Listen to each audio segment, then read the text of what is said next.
Welcome to the Dollars and Cents Podcast with Wes the Economist and Jonathan the Conspiracy Theorist, coming to you live from the Wave Beach Realty Studios in North Myrtle Beach, South Carolina. Call us today at 843-957-3872. Happy New Year, and as we get the year started, let's get your financial picture in focus by getting a budget and getting those spending habits looked at. Reach out to me at coachwesc@gmail.com and we'll get you off to a good start. This segment brought to you by Eisenhower Dental. Reach out to them at 843-234-3110. All right, guys, welcome back into our newest quick clip on the Dollars and Cents Podcast with Wes the Economist. I'm Jonathan the Conspiracy Theorist, and we are back yet again. Episode 5, and I'm going to sit back and listen to this one because you could get yourself in trouble with this one. You think so? I know so. Well, first off, can we advertise that I've got my DOGE T-shirt on? So, and I've learned a lot more about DOGE. You know, I don't know if last time we talked, we realized that they actually are part of the government. Yes. By now, everybody knows that. Yes. That Trump took an Obama office that he created with no blowback whatsoever to take over, to look at computer systems across the executive branch, right, and turned it into DOGE. Yeah, I love it. I love it. And listen, I heard the other day, and I know we're going off the topic of what we're supposed to talk about immediately, but I heard that all the money that they say they're spending or are saving so far has actually not accounted. Actually, they're not saving anything yet. No, it's. If you look at the, I know you're going to pull up that, not the clock, not the debt clock. But just ignore all the numbers but the DOGE number. Right, okay. There it is. Excuse me. The number for DOGE here is what potential savings they have. Potential, so 144 trillion. I'm gonna zoom in here so you don't see anything else. $144 billion. Yep. But yeah, you're right. It's not all real money. The last number I saw they actually saved was about 50 or 60 billion. They literally have money's money. Yeah. I mean, it's so funny though. People in Washington are like, well, that's just a small percentage. That really doesn't mean much. So, but you got to start somewhere. It's better than what we've been doing. Yeah, but then they turn around and they complain about $20 million or something and think, oh, this is so much money. I mean, right. You have it both ways. It drives me freaking crazy. Right. The double standard. You can obviously see people are getting money off of this somehow. Right. Yeah. I mean, I know you just got back in town, so you hadn't seen everything, but I was telling you off air about Elon being at the first cabinet meeting, which everybody was so upset. Oh, why is Elon Musk in there? You'd be happy to know he was not seated at the table with the cabinet. He was in the background like a bunch of other people. Yeah. But he was so awkward. But I love it. He just doesn't care. He doesn't. He's very awkward. He was. He'd say a joke and laugh about it, and everybody else just nobody stare else at him. Laughing. Yeah. Well, you could hear a few laughter somewhere, but everybody on camera was just staring at him sternly. And he had a T-shirt on. I think he had a tech support T-shirt on with a coat on it. Tech support. And one of the black MAGA hats. Yeah. He's a nut. He doesn't care. He's a nut, man. And the what I'm hearing from people is like, they're saying like, oh, this guy's a billionaire. He's doing all this like just to line his own pockets. Oh, like yeah. that's the argument I'm hearing is like everybody thinks he's just. I'm like, he's the richest man in the world. Why you think he's going through all this for more money in his own pocket? I just don't see that. I don't see the correlation. The whole there. thing is that he's doing stuff. He's making sure the people who watch over Tesla and watch over SpaceX are going to be taken out of power so he can do what he wants to. And it's almost like he's a Bond villain. Yeah, I mean, it's exactly what it is. People watch too many movies. Walks around like a Bond villain, but like with his crazy with the cyber truck. He looks like a Bond villain, actually. But in actuality, I don't think that's the case. People just honestly cannot imagine somebody doing something for the good of the country. Right. It's like there has to be an ulterior motive. Okay, so why do you then turn around and say that your politician, Republican or Democrat, that your politician's doing something good for the country? I mean, that clock shows that they haven't been doing anything good for the country for a long time. You should have said that. Here we go. We're going to win $36.5 trillion. Trillion. That's a T. He's trying to save $2 trillion by next year. Most people account that he may get $1 trillion. And even that, then it's not going to. If he saves $2 trillion, it will not affect our debt. Yeah, it'll just cut the deficit out. Right, make it as close to a balanced budget, which is what we got to start with anyway. I mean, you got to start somewhere. I mean, good Lord, we're so far off now. It was so funny today. This came up. I did a current event paper paragraph from didn't get extra credit in my class today, and all these papers come in. A lot of them were on DOGE, obviously, because that's a big news. And it was amazing to me the lack of understanding that they were fussing about what they were doing and all.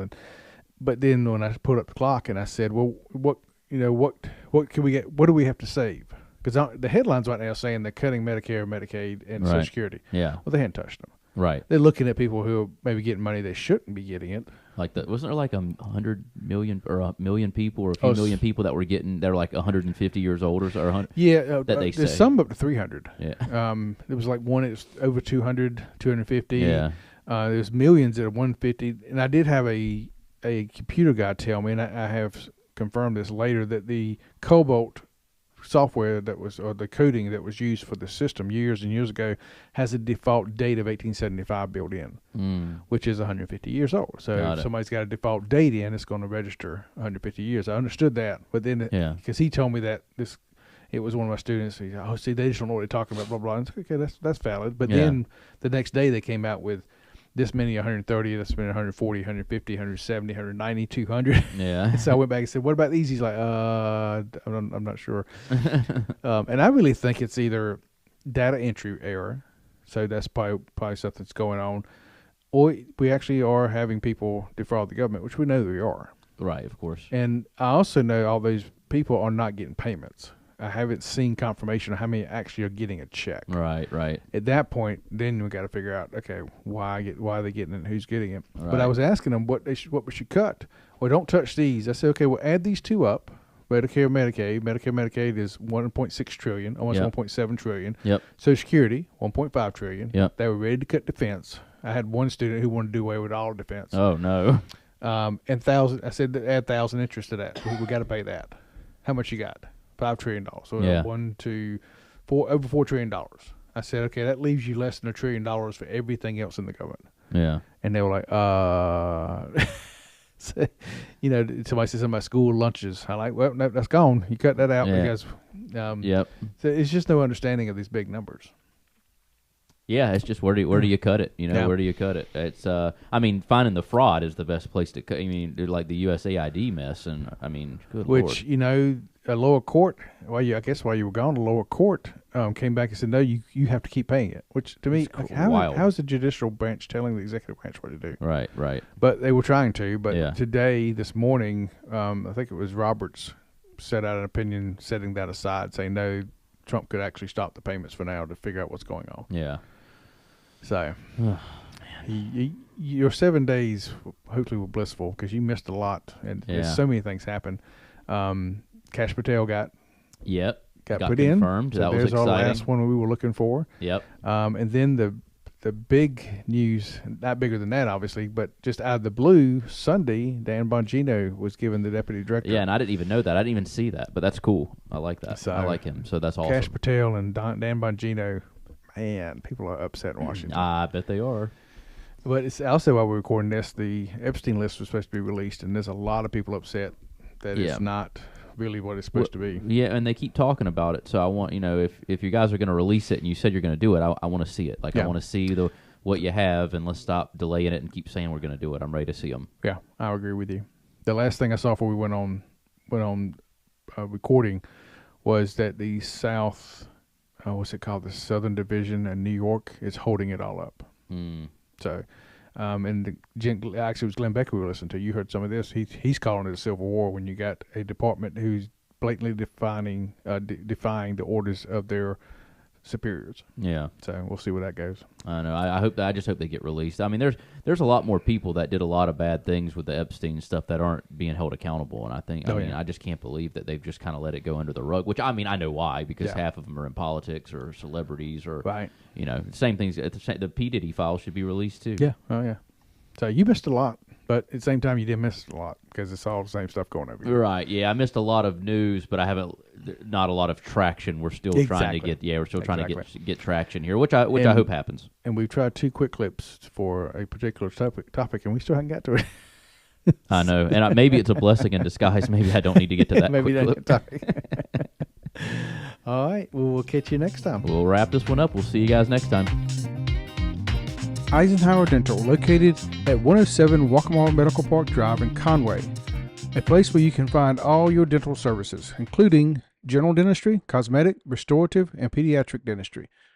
Reach out to them today at their website, eisenhowerdental.com, or call them at 843-234-3110, 843-234-3110, and tell them Wes the Economist sent you.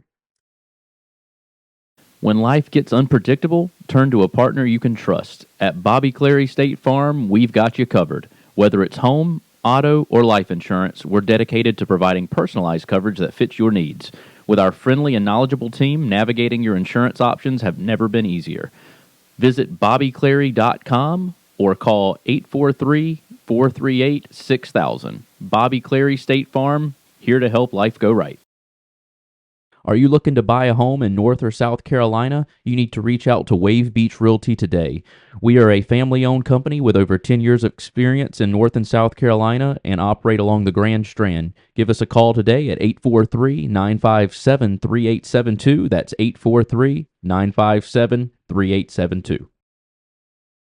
Thanks for listening to the Dollars and Cents Podcast with Jonathan the Conspiracy Theorist and Wes the Economist. Don't forget to follow us on Instagram and X at DollarsCentsGS and on Facebook at Dollars and Cents.